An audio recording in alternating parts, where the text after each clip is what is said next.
Dear students, आज से हम लोग पॉलिटिकल साइंस ऑप्शनल के पेपर फर्स्ट के पार्ट ए के पहले टॉपिक से क्लासेस की शुरुआत कर रहे हैं।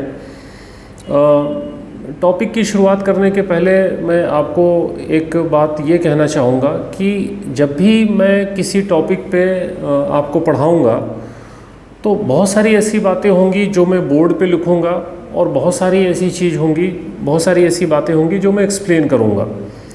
तो आप जब भी इस लेक्चर को सुने तो आपके पास में अवश्य एक कॉपी होनी चाहिए। जो बातें मैं बोर्ड पे लिखूँगा उसे तो आप कॉपी पे लिखेंगे ही, लेकिन आप ये भी देखेंगे कि लेक्चर के दौरान बहुत सारे ऐसे इम्पॉर्टेंट कॉन्सेप्ट्स हैं, बहुत सारी ऐसी बातें हैं, वो भी मैं आपको जब बताऊंगा तो कोशिश करें कि उनमें से भी ज़्यादातर चीज़ों को आप अपनी कॉपी पे लिखने का प्रयास करें। क्योंकि यहाँ पे आप इस पूरे लेक्चर को इस तरीके से न देखें कि मैं यहाँ पे कोई प्रवचन दे रहा हूँ और आपने जो है वीडियो देख लिया और आपका काम ख़त्म हो गया, बल्कि आपको ये करना पड़ेगा कि मेरे लेक्चर के साथ साथ आप जो है एक प्रॉपर तरीके से आप एक क्लास नोट्स भी बनाते चलें। वैसे तो मैंने आपसे ये कह रखा है कि जो टॉपिक मैं पढ़ाता जाऊँगा उस टॉपिक का प्रिंटेड नोट्स भी आपको भेजा जाएगा, लेकिन प्रिंटेड नोट्स की अपनी एक उपयोगिता रहेगी और जो आप क्लास में पढ़ रहे हैं उस क्लास नोट्स की भी अपनी एक उपयोगिता रहेगी। क्योंकि जब भी आप भविष्य में कोई भी एग्ज़ाम देने जाओगे तो जाहिर सी बात है कि इन लेक्चर्स को दोबारा सुन के एग्ज़ाम देने नहीं जाओगे। तो वहाँ पे आप क्या कर सकते हो, वहाँ पे ये कर सकते हो कि अगर आपने इन लेक्चर्स के आधार पे प्रॉपर क्लास नोट्स बनाए हैं तो उन क्लास नोट्स को रिवाइज़ करके आप एग्ज़ाम में जा सकते हो और वहाँ पे जाके चीज़ों को बेहतर तरीके से लिख सकते हो।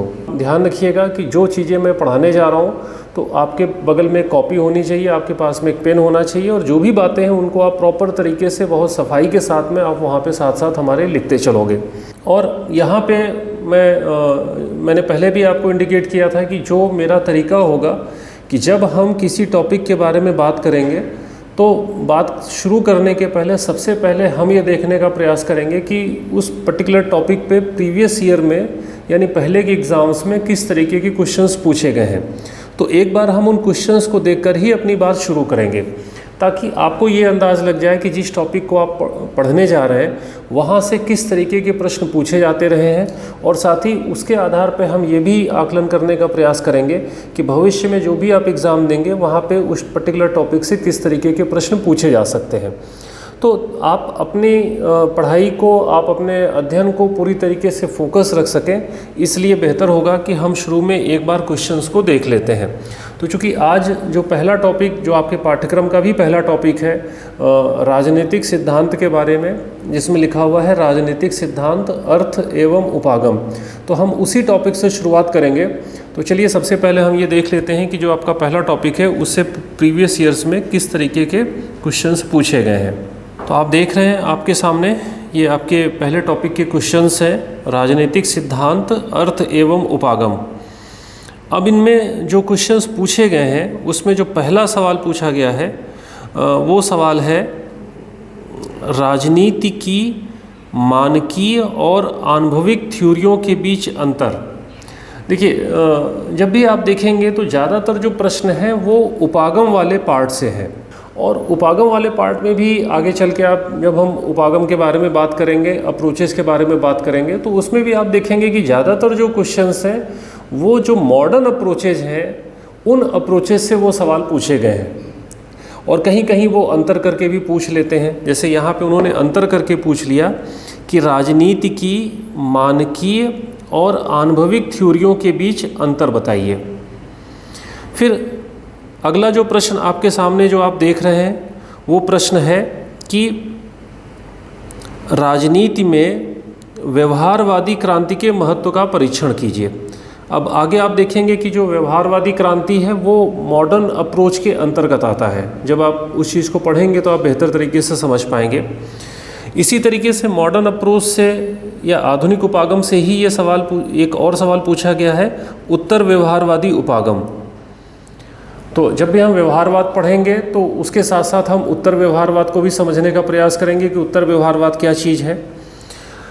आधुनिक उपागम में न सिर्फ हम व्यवहारवादी उपागम को पढ़ेंगे बल्कि उसमें हम व्यवस्था सिद्धांत, जिसे हम सिस्टम थ्योरी भी बोलते हैं या सिस्टम अप्रोच भी बोलते हैं या सिस्टम एनालिसिस भी बोलते हैं, उसको हम लोग व्यवस्था सिद्धांत भी बोल देते हैं, उसको हम लोग व्यवस्था दृष्टिकोण भी बोल देते हैं, या उसको हम लोग व्यवस्था विश्लेषण भी बोल देते हैं। तो जो सिस्टम एनालिसिस है, सिस्टम अप्रोच है या सिस्टम थ्योरी है, उसको भी हम लोग पढ़ेंगे। तो उसके भी कई डायमेंशंस हैं, और ख़ास तौर पे उसमें एक मॉडल है जो डेविड ईस्टन का मॉडल है, जो निवेश निर्गत मॉडल कहा जाता है, और दूसरा आमंड का मॉडल है जिसे हम संरचनात्मक प्रकार्यात्मक मॉडल कहते हैं। तो आमतौर पे आप देखेंगे कि सिस्टम एनालिसिस से भी सवाल पूछे गए हैं, डेविड ईस्टन से भी सवाल पूछे गए हैं, और आमंड के मॉडल से भी सवाल पूछे गए हैं। तो जैसे ये देखिए, ये जो सवाल है आपके सामने कि राजनीतिक विश्लेषण के संरचनात्मक प्रकार्यात्मक उपागम का फोकस यथापूर्व स्थिरता पर अधिक और परिवर्तन पर कम रहा है, सुस्पष्ट कीजिए। तो ये प्रश्न उसी व्यवस्था सिद्धांत के अंतर्गत पूछा गया है।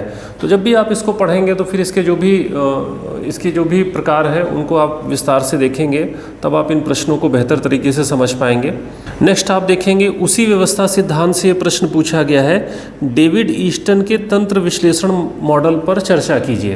तो जब हम आगे बढ़ेंगे तो हम डेविड ईस्टन का जो सिस्टम एनालिसिस है उस मॉडल की भी हम विस्तार से चर्चा करेंगे, तब आप इस प्रश्न को बेहतर तरीके से समझ पाएंगे। इसके अलावा कुछ जो क्वेश्चंस इस टॉपिक से पूछे गए हैं, उसमें एक मुद्दा है जो बहस का विषय है। चूँकि ये टॉपिक पॉलिटिकल थ्योरी से रिलेटेड है, राजनीतिक सिद्धांत से संबंधित है, तो कभी कभी कुछ प्रश्न जो पूछे जाते हैं वो डिक्लाइन ऑफ पॉलिटिकल थ्योरी, कि राजनीतिक सिद्धांतों का किस तरीके से ह्रास हुआ, उनका किस तरीके से पतन हुआ, उनका किस तरीके से डिक्लाइनमेंट हुआ, वो एक बहस है। तो वो क्या चीज़ है, उस बहस को हम किस तरीके से उठाते हैं या उस बहस को हम किस तरीके से देखते हैं। तो डिक्लाइन ऑफ पॉलिटिकल थ्योरी से भी सवाल पूछे गए हैं, और एक तरीके से जो राजनीतिक सिद्धांत हैं उनके पुनरुत्थान या उनके रिसर्जेंस से भी प्रश्न पूछे गए हैं। तो आप देखेंगे, जैसे ये आपके सामने जो प्रश्न है, ये आप देखेंगे ये राजनीतिक सिद्धांत के ह्रास से संबंधित है, जिसकी हम आपसे बात कर रहे थे। तो ये एक खास तरीके का बहस है, जिसे आगे हम चर्चा करेंगे। और इसी डिक्लाइन ऑफ पॉलिटिकल थ्योरी से ही रिलेटेड एक कमेंट पे सवाल इन्होंने पूछा है, जो आपके सामने है, कि राजनीतिक थ्योरी एक पलायन तंत्र नहीं है, अपितु एक कठिन आह्वान है। ये एक जॉन प्लेमनिट्ज है, उनका ये कथन है। उस कथन को इन्होंने दिया है और उस पर एक तरीके से आपको टिप्पणी लिखना है। तो वो क्या बात कहना चाहते हैं जब आप डिक्लाइन ऑफ पॉलिटिकल थ्योरी के बारे में पढ़ेंगे, यानी राजनीतिक सिद्धांत के पतन के मुद्दे को पढ़ेंगे, तब आप बेहतर तरीके से इस प्रश्न को समझ पाएंगे। और जैसा कि अभी मैं आपसे कह रहा था कि सिर्फ राजनीतिक सिद्धांत के पतन से ही सवाल नहीं पूछे गए हैं, बल्कि राजनीतिक सिद्धांत के पुनरुत्थान से भी सवाल पूछे गए हैं। तो जैसे ये प्रश्न है जिसमें राजनीतिक थ्योरी का पुनरुत्थान यानी रिसर्जेंस ऑफ पॉलिटिकल थ्योरी पर सवाल पूछा गया है। तो ये दोनों जो मुद्दे हैं, चाहे वो ह्रास से संबंधित हो, चाहे वो पुनरुत्थान से संबंधित हो, इन दोनों मुद्दों पर हम विस्तार से चर्चा करेंगे जब हम इस टॉपिक के अंत में पहुँचेंगे। इसके साथ ही आप देखेंगे कि कुछ और भी प्रश्न पूछे गए हैं, जो कहीं ना कहीं से जो कंटेम्प्रेरी अप्रोचेज हैं उनसे जुड़े हुए भी कुछ सवाल पूछे गए हैं। आपके पाठ्यक्रम में उन चीज़ों को मेंशन नहीं किया गया है। आपके पाठ्यक्रम में तो सिर्फ उपागम लिखा हुआ है। उपागम का मतलब दृष्टिकोण यानी अप्रोचेज। तो अप्रोचेज को बहुत डिटेल नहीं बताया गया है, लेकिन जैसा कि मैंने कहा कि बहुत सारे जो सवाल हैं वो मॉडर्न अप्रोचेज से पूछे गए हैं, और कुछ ऐसे सवाल भी हैं जो कंटेम्प्रेरी अप्रोचेज से पूछे गए हैं। तो कंटेम्प्रेरी जो अप्रोचेज है या जो समकालीन जो दृष्टिकोण है, उसमें से एक बड़ी बहस का विषय है जिसे हम कहते हैं पोस्ट मॉडर्नाइजेशन। तो पोस्ट मॉडर्नाइजेशन से भी सवाल पूछे हैं, जैसे इन्होंने सीधे सीधे पूछा है उत्तर आधुनिकतावाद। तो पोस्ट मॉडर्नाइजेशन क्या है, जब हम इस टॉपिक के लास्ट में पहुंचेंगे तो हम चर्चा करेंगे कंटेम्प्रेरी अप्रोचेस के अंतर्गत कि पोस्ट मॉडर्नाइजेशन को हम किस तरीके से डिस्क्राइब करते हैं, किस तरीके से उसका विश्लेषण करते हैं। और पोस्ट मॉडर्नाइजेशन से जुड़े बहुत सारे उसके इश्यूज़ हैं, बहुत सारे उसमें बातें हैं, बहुत सारे उसमें थ्योरीज़ हैं। तो जैसे उसमें कुछ थ्योरीज़ हैं जो कुछ पर्टिकुलर स्टेटमेंट से जानी जाती हैं, जैसे उसमें एंड ऑफ हिस्ट्री की भी बात होती है, यानी इतिहास के अंत की भी बात होती है, और उसमें एंड ऑफ आइडियोलॉजी की भी बात होती है, यानी विचारधारा के अंत की भी बात होती है। तो आप देखेंगे कि दोनों से सवाल पूछे गए हैं, विचारधारा के अंत से भी सवाल पूछे गए हैं और इतिहास के अंत से भी सवाल पूछे गए हैं। तो इतिहास का अंत एंड ऑफ हिस्ट्री का मतलब क्या है, या विचारधारा का अंत एंड ऑफ आइडियोलॉजी का क्या मतलब है, ये बातें जब आप आगे पढ़ेंगे तो इसको विस्तार से समझेंगे। तो मैं यहाँ पे सिर्फ आपको प्रश्न दिखाना चाह रहा था कि जैसे ये प्रश्न है, इतिहास का अंत संबंधी वाद विवाद पर एक संक्षिप्त टिप्पणी लिखिए और विचारधारा के अंत संबंधी वाद विवाद पर टिप्पणी लिखिए। इसी तरीके से लास्ट में आप देखेंगे विचारधारा का अंत पर होने वाले विमर्श का परीक्षण करिए। तो ये जो भी इश्यूज़ हैं, बड़े इम्पॉर्टेंट इश्यूज़ हैं, इन पे भी हम आपसे बात करेंगे, क्योंकि आप देख रहे हैं कि यहाँ से भी आपकी परीक्षा में प्रश्न पूछे गए हैं। तो कुल मिला के अगर जिन प्रश्नों को आपने देखा, अगर मैं इनको शॉर्ट में एक बार फिर से दोहराऊं तो कि ये किस नेचर के प्रश्न हैं, तो मैं फिर आपको ये बताना चाहूँगा कि जैसे देखिए पाठ्यक्रम में क्या लिखा है। पाठ्यक्रम में लिखा है राजनीतिक सिद्धांत का अर्थ एवं उपागम। तो जो प्रश्न पूछे गए हैं वो ज़्यादातर जो प्रश्न हैं वो उपागम से पूछे गए हैं, और उपागम में भी आप देखेंगे कि जो ज़्यादातर प्रश्न हैं वो मॉडर्न अप्रोचेस भी पूछे गए हैं। चाहे वो प्रश्न व्यवहारवाद उत्तर व्यवहारवाद पर पूछा गया हो, चाहे वो प्रश्न जो है व्यवस्था सिद्धांत भी पूछा गया हो, डेविड ईस्टन भी पूछा गया हो, संरचनात्मक प्रकार्यात्मक भी पूछा गया हो, तो ज़्यादातर जो प्रश्न हैं वो मॉडर्न अप्रोचेज यानी आधुनिक दृष्टिकोण पर से पूछे गए हैं। इसके साथ ही आपने देखा कि कुछ जो कंटेम्प्रेरी जो डिबेट्स हैं या कंटेम्प्रेरी जो अप्रोचेज हैं, जिसमें कि उत्तर आधुनिकता भी है, उससे जुड़े बहुत सारे जो मुद्दे हैं, चाहे वो विचारधारा का अंत हो, चाहे वो इतिहास का अंत हो, वहाँ से भी प्रश्न पूछे गए हैं। तो इन सारी चीज़ों को दिमाग में रखकर ही आप इस टॉपिक का अध्ययन करें। और एक चीज़ जो मैं आपसे ये भी कहना चाहूँगा कि जैसे अगर आपने पॉलिटिकल थ्योरी की कोई किताब पढ़ी होगी या कोई किताब देखी होगी, तो आप देखेंगे कि ये जो बात मैं आपसे करूँगा, ये ज़्यादातर जो पॉलिटिकल थ्योरी की किताबें हैं उसका ये पहला चैप्टर होता है, या पहले दूसरे चैप्टर में आपको ये सारे टॉपिक्स मिलते हैं। लेकिन ज़्यादातर जो किताबें लिखी गई हैं, और ख़ास तौर पे हिंदी में जो किताबें लिखी गई हैं, वो कुछ इस तरीके से लिखी जाती हैं कि उसमें जैसे जब आप पहला पन्ना खोलोगे तो उसमें राजनीति सिद्धांत लिखा होगा, और फिर लिखा होगा कि राजनीति सिद्धांत की परिभाषाएं, और फिर उन किताबों में आप देखते हैं कि एक साथ वो 15-20 परिभाषाएं दे देते हैं। और जब आप उन परिभाषाओं को पढ़ते हैं तो फिर परिभाषाओं को आप पढ़ तो जाते हैं कि फला के अनुसार राजनीतिक सिद्धांत क्या है और फला के अनुसार राजनीतिक सिद्धांत क्या है, लेकिन उनको पढ़ने के बाद फाइनली आपके दिमाग में कोई कॉन्सेप्ट नहीं आ पाता। फिर आप सोचते हैं कि इनको रटा जाए, इनको किस तरीके से समझा जाए, लेकिन आपके दिमाग में कोई कॉन्सेप्ट नहीं बन पाता है। तो मेरा स्पष्ट मानना है कि ये ऐसे टॉपिक हैं जिनमें कि आपको किसी परिभाषा वगैरह को रटने की आवश्यकता नहीं है। आप प्रश्नों का नेचर देख रहे हैं, जिस तरीके के प्रश्न पूछे गए हैं उसमें आपसे किसी परिभाषा की डिमांड नहीं की गई है। जो भी प्रश्न है वो कॉन्सेप्ट पर आधारित है। तो आपका प्रयास होना चाहिए कि जब आप इस तरीके के टॉपिक को पढ़ें तो फिर वहाँ पे कॉन्सेप्ट के नज़रिए से चीज़ों को समझने का प्रयास करें। और जब किसी चीज़ को आप कॉन्सेप्ट के नज़रिए से देखते हैं, उसको कंसेप्चुलाइज करके देखते हैं, उसको एक ख़ास तरीके के फ्रेमवर्क में देखते हैं, और इस चीज़ को ध्यान में रखते हुए उसको देखते हैं कि अल्टीमेटली आपको उन चीज़ों को लिखना भी है। तो आपको किसी भी चीज़ के पढ़ने का जो आपका जो नज़रिया होना चाहिए, वो नज़रिया हमेशा ये होना चाहिए कि अल्टीमेटली आपको एग्ज़ाम में लिखना है। तो आप उसी फ्रेमवर्क में चीज़ों को देखने का प्रयास करें, उस तरीके से उसको कंसेप्चुलाइज करने का प्रयास करें कि आप उसको एग्ज़ाम में बेहतर तरीके से लिख सकें।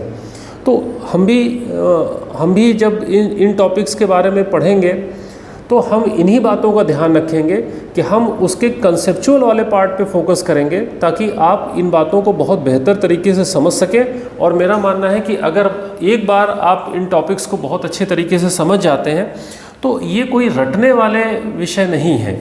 एक बार अगर आप समझ जाते हैं तो फिर आपके लिए हमेशा ये आसानी होती है कि अगर आप कोई भी एग्ज़ाम देने जाओगे तो उसको आप बेहतर तरीके से वहाँ पे लिख सकोगे। तो चलिए इन बातों के साथ ही हम शुरुआत करते हैं।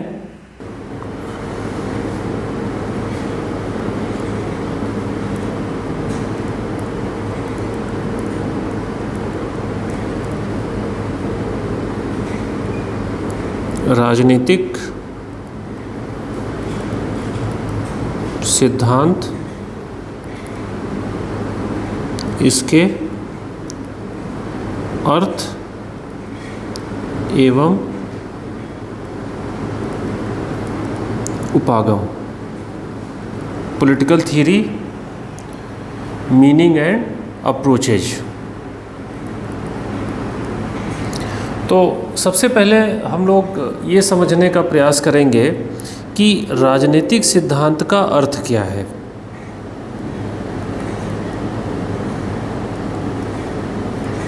और जैसा कि मैंने आपसे अभी कहा था कि जब हम लोग राजनीति सिद्धांत के अर्थ को समझने का प्रयास करेंगे तो हम किसी पर्टिकुलर परिभाषा के आधार पर नहीं समझेंगे, बल्कि हम इस चीज़ को कंसेप्चुलाइज करके समझने का प्रयास करेंगे। देखिए, आप इस चीज़ को बहुत आसानी के साथ सोच सकते हैं कि जैसे जैसे ह्यूमन सिविलाइजेशन यानी मानवीय सभ्यता का विकास हुआ, वैसे वैसे आप देखते हैं कि मनुष्य किसी न किसी प्रकार की व्यवस्था के अंतर्गत आता चला गया। या आप कह सकते हैं कि मनुष्य जो है किसी न किसी प्रकार की व्यवस्था के अंतर्गत रहने का आदी होता चला गया। और मनुष्य जो व्यवस्था के अंतर्गत रहने लगा, तो मनुष्य का व्यवस्था के अंतर्गत रहना वो उसे बाकी अन्य प्राणियों से अलग करता है। हाँ, आप ये बात कह सकते हैं कि इस धरती पे और भी बहुत सारे जो जीव जंतु हैं और भी बहुत सारे जो प्राणी हैं वो भी समूह में रहते हैं, लेकिन उनका समूह में रहना और मनुष्य का व्यवस्था में रहना, मनुष्य का सामाजिक राजनीतिक व्यवस्था में रहना वो अलग तरीके की चीज़ है। क्योंकि आमतौर पे जैसे अगर आप किसी जीव को देखते हैं, किसी प्राणी को देखते हैं, तो अगर वो समूह में रह रहे हैं तो वो क्यों समूह में रह रहे हैं।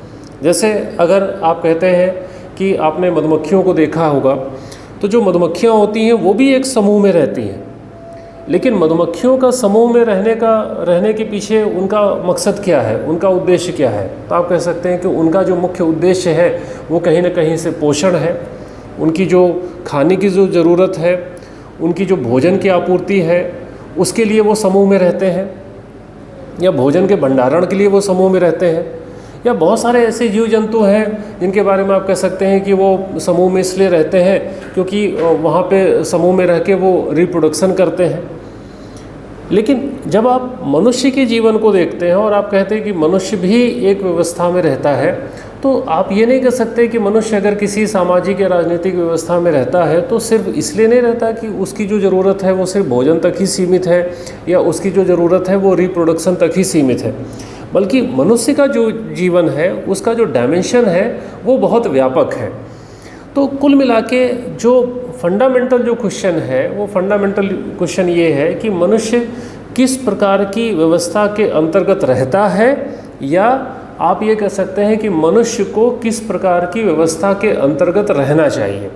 ठीक है, व्यवस्था का अर्थ आप समझ रहे होंगे। व्यवस्था का अर्थ है कि जैसे जैसे हमारी सभ्यता का विकास हुआ वैसे वैसे कोई न कोई एक सोशल ऑर्डर बनता चला गया, और धीरे धीरे आगे जैसे आप बढ़ते हैं तो आप कहते हैं कि एक पॉलिटिकल ऑर्डर भी बनता चला गया। तो जो समाज की व्यवस्थाएं हैं, या आगे चल के आपने देखा कि जो राजनीति की व्यवस्थाएं अस्तित्व में आने लगी या और प्रकार की व्यवस्थाएं अस्तित्व में आने लगी, तो वो किस प्रकार की व्यवस्थाएं थीं। और जो व्यवस्थाएं देखी गई हैं या जो व्यवस्थाएं आज की तारीख में आप देखते हैं, तो आप ये नहीं कह सकते कि जो व्यवस्था आज की तारीख में आप देखते हैं वो अल्टीमेट व्यवस्थाएं हैं।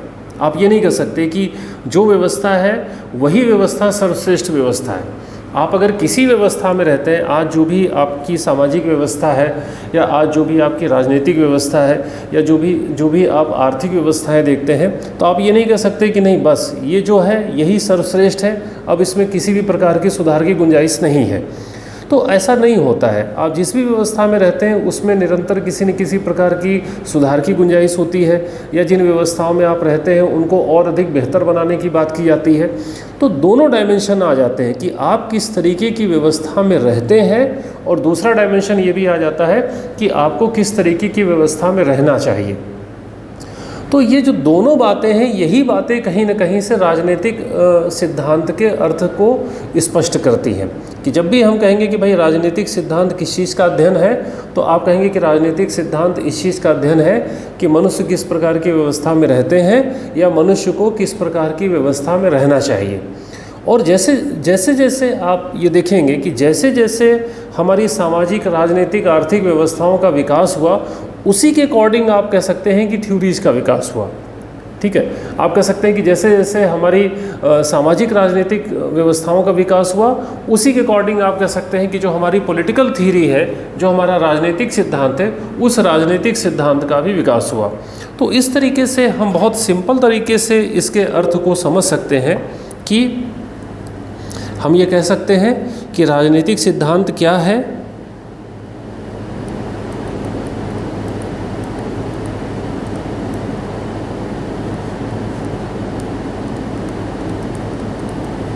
तो आप कहेंगे कि जो राजनीतिक सिद्धांत है वो एक अध्ययन है या एक विशिष्ट प्रकार का अध्ययन है।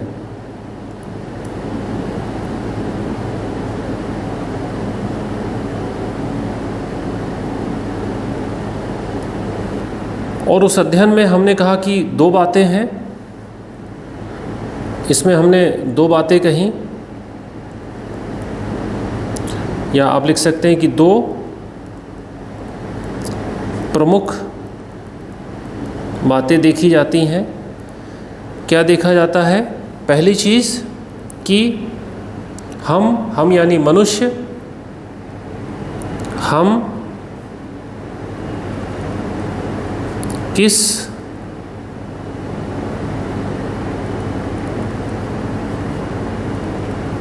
प्रकार की व्यवस्था में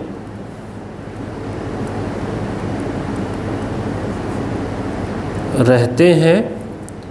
और दूसरी बात जो उसी से जुड़ी है लेकिन उसको दूसरे तरीके से व्यक्त किया जाता है कि हमें किस प्रकार की व्यवस्था में रहना चाहिए।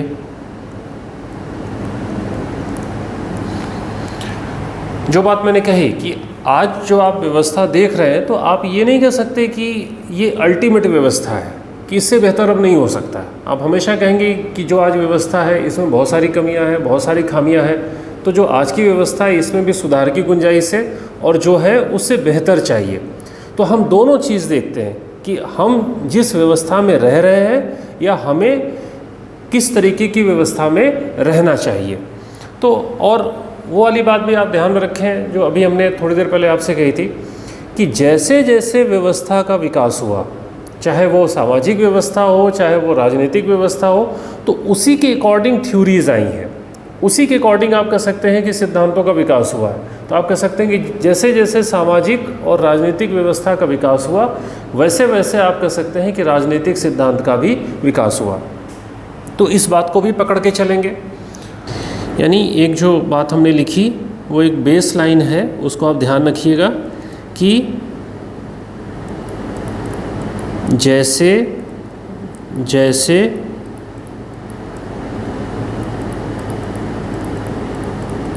सामाजिक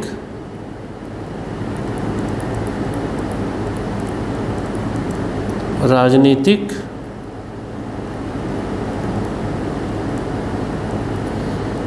व्यवस्था का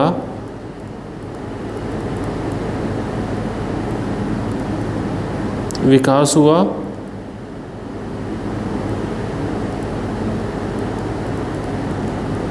वैसे वैसे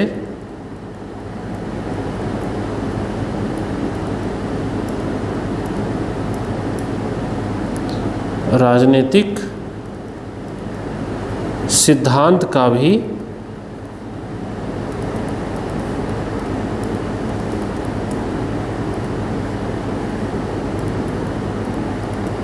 विकास हुआ।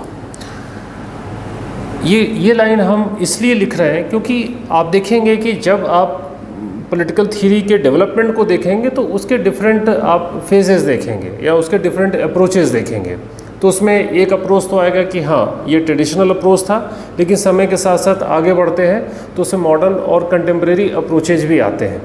तो जो ट्रेडिशनल अप्रोचेस से आप मॉडर्न अप्रोचेस की ओर या मॉडर्न अप्रोचेस से आप कंटेम्प्रेरी अप्रोच की ओर बढ़ते हैं, यानी परंपरागत उपागम से आप आधुनिक उपागम की ओर बढ़ते हैं और आधुनिक उपागम से समकालीन उपागमों की ओर बढ़ते हैं, तो कहीं ना कहीं से उसके मूल में आप देखेंगे कि जो हमारा सोशल और पॉलिटिकल सिस्टम है उसमें भी चेंजेज आए हैं। तो जैसे जैसे सोशल पॉलिटिकल सिस्टम में चेंजेज आते हैं वैसे वैसे राजनीतिक सिद्धांतों का भी विकास होता चला जाता है। और मोटे तौर पे जब हम राजनीतिक सिद्धांत को समझते हैं तो हम ये देखते हैं कि राजनीतिक सिद्धांत के अंतर्गत कौन कौन से डायमेंशंस हैं। अगर आप उसके अर्थ को समझना चाहते हैं तो एक बहुत बेहतर तरीका होता है कि आप उसके डिफरेंट डायमेंशंस को समझें। जब आप उसके डिफरेंट डायमेंशंस को समझते हैं तो आपके सामने अपने आप राजनीतिक सिद्धांतों का अर्थ स्पष्ट होता चला जाता है। तो अर्थ के ही संदर्भ में हम बात करेंगे राजनीतिक सिद्धांतों के आयाम की, कि राजनीतिक सिद्धांतों के क्या क्या आयाम हो सकते हैं।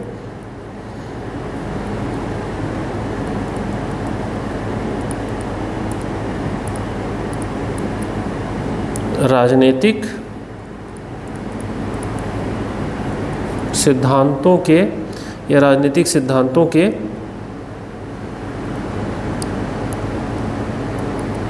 आयाम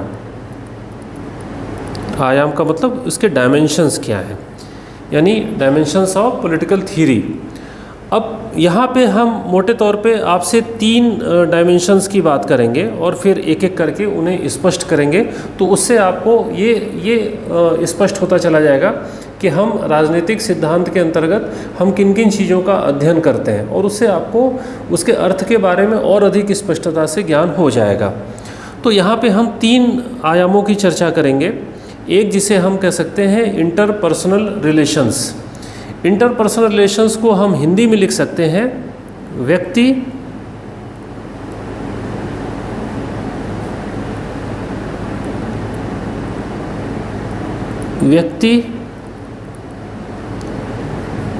के बीच के संबंध। व्यक्ति के बीच के संबंध, यानी आप दूसरे शब्दों में कह सकते हैं कि व्यक्तियों के बीच में आपस में किस तरीके के संबंध होते हैं। ये कहीं ना कहीं से ये पॉलिटिकल थ्योरी का एक मेन डायमेंशन होता है। अब उन संबंधों में क्या क्या चीज़ें हम डिस्कस करते हैं इसके बारे में हम आगे आपसे बात करेंगे। दूसरा आप कह सकते हैं व्यक्ति और राज्य के संबंध।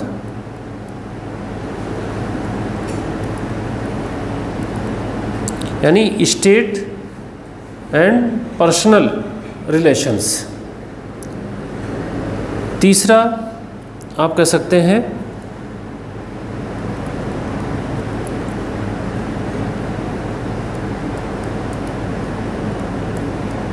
वैश्विक संबंध, यानी ग्लोबल रिलेशंस।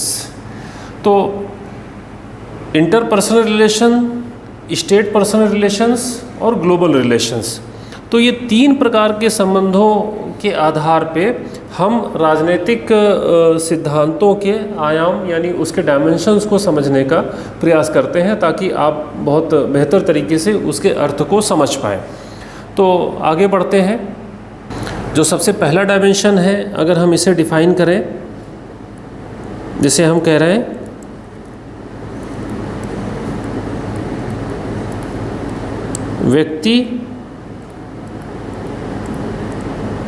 व्यक्ति के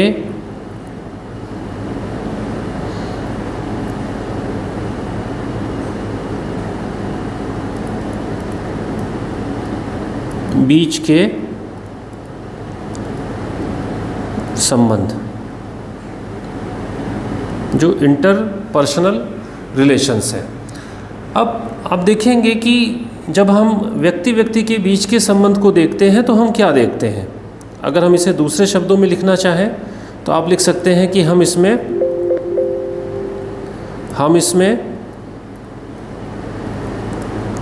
व्यक्ति और व्यक्ति के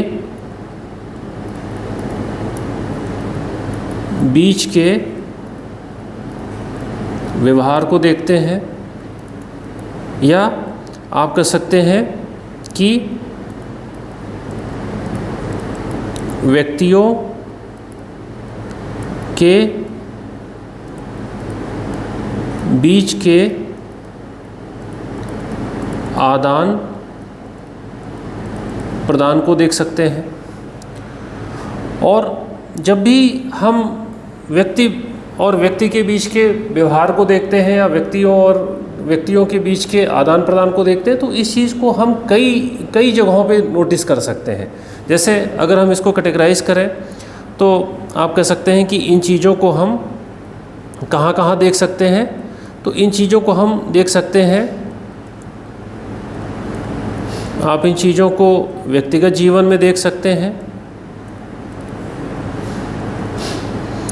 आप इन चीज़ों को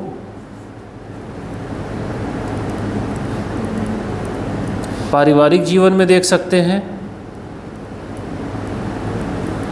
या आप इन चीज़ों को व्यावसायिक जीवन में भी देख सकते हैं। अब इन बातों को आप कुछ उदाहरणों के साथ बेहतर तरीके से समझ पाएंगे। जैसे मैंने आपसे कहा कि यहाँ पे हम चर्चा किस बात की कर रहे हैं, यहाँ पे हम चर्चा कर रहे हैं पॉलिटिकल थ्योरी के अर्थ के बारे में। पॉलिटिकल थ्योरी के अर्थ को समझने के लिए हमने आपसे क्या कहा कि जब आप पॉलिटिकल थ्योरी के अर्थ को समझते हैं तो फिर आप ये देखते हैं कि उस पॉलिटिकल थ्योरी के कौन कौन से डायमेंशंस हो सकते हैं। तो हमने कहा कि मोटे तौर पे 3 डायमेंशन होते हैं। उन्हीं 3 डायमेंशन में से जो पहला डायमेंशन जो आपके सामने हम आपसे डिस्कस कर रहे हैं, तो वो डायमेंशन ये है कि व्यक्ति और व्यक्ति के बीच के संबंध किस प्रकार के होते हैं।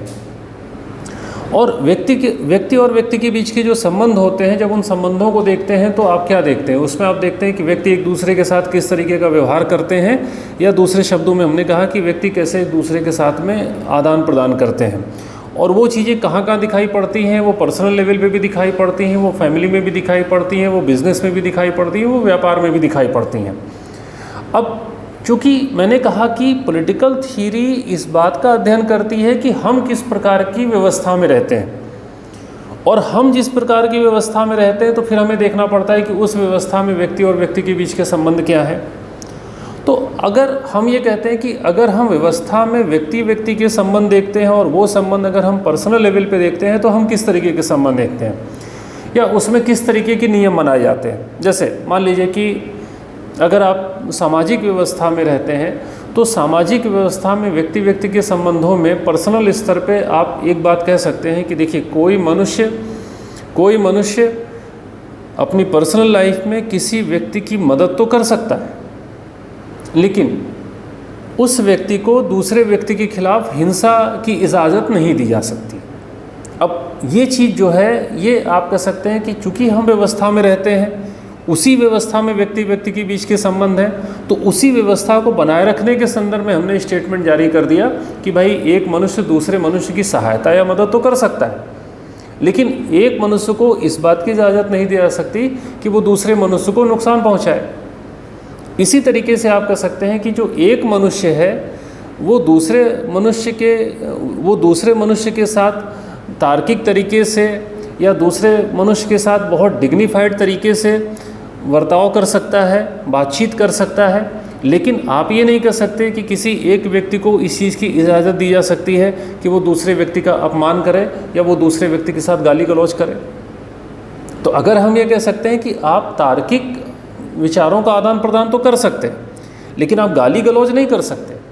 तो आखिर ये बात हम किस आधार पे कह रहे हैं? ये बात हम इस आधार पे कह रहे हैं कि चूंकि आप व्यवस्था में रहते हैं, व्यवस्था की डिमांड है कि अगर एक व्यक्ति दूसरे व्यक्ति के साथ किसी भी तरीके का कोई आदान प्रदान करता है तो उसकी कुछ मर्यादाएं होनी चाहिए, उसकी कुछ सीमाएं होनी चाहिए, उसके कुछ रिस्ट्रिक्शंस होने चाहिए।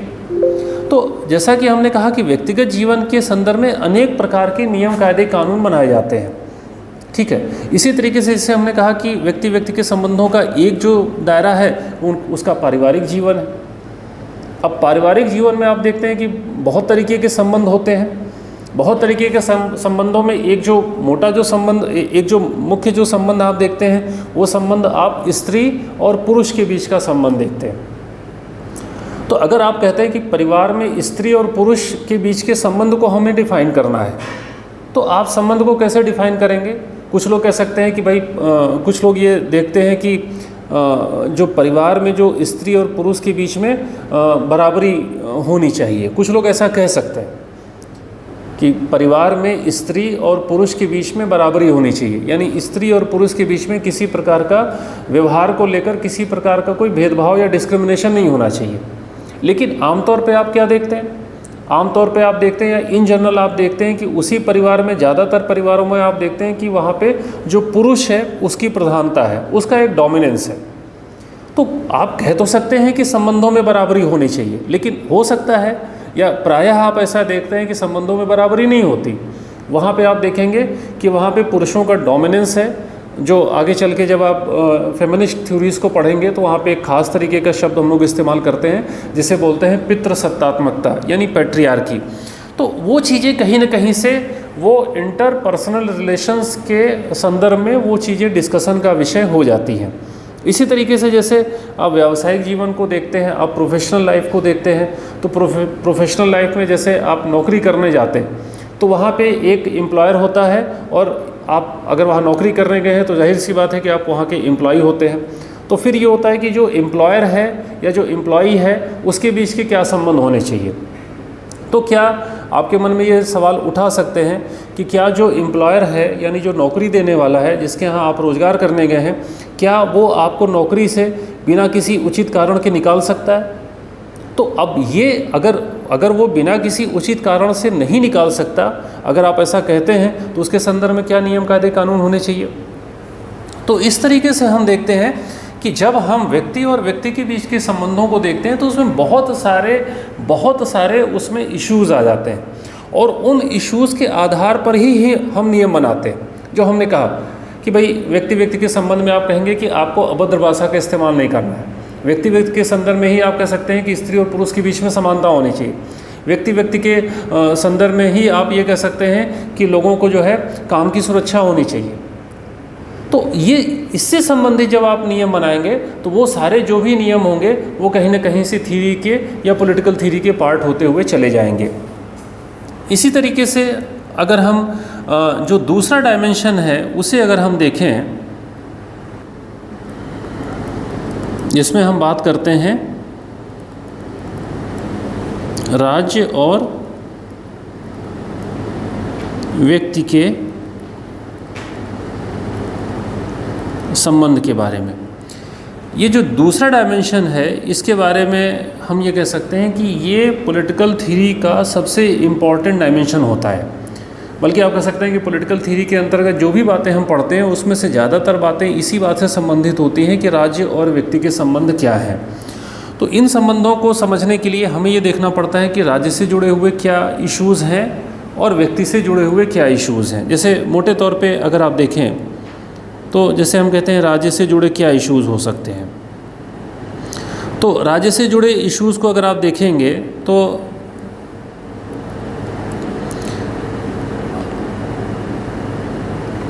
राज्य से जुड़े इश्यूज़ में एक सबसे बेसिक इशू ये हो सकता है कि जो राज्य है या जो राजनीतिक व्यवस्था है वो किस प्रकार की है।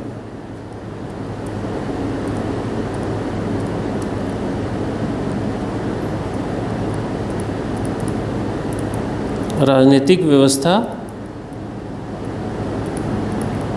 वो किस प्रकार की है। एक इशू ये हो सकता है कि राज्य राजनीतिक व्यवस्था जिस सत्ता का प्रयोग करती है वो सत्ता का स्वरूप क्या है।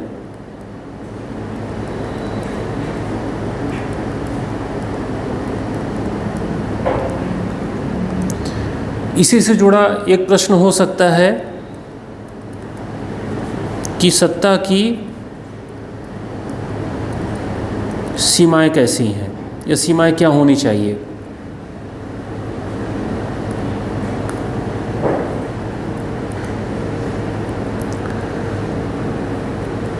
इसी क्रम में कुछ और प्रश्न भी आपके सामने आ सकते हैं, कुछ और इश्यूज भी आ सकते हैं कि राज्य के कार्य या कर्तव्य किस प्रकार के होने चाहिए। इसी से जुड़े और भी प्रश्न आपके सामने आ सकते हैं कि राज्य का कार्य सिर्फ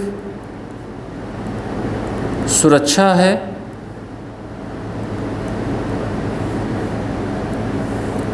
या राज्य का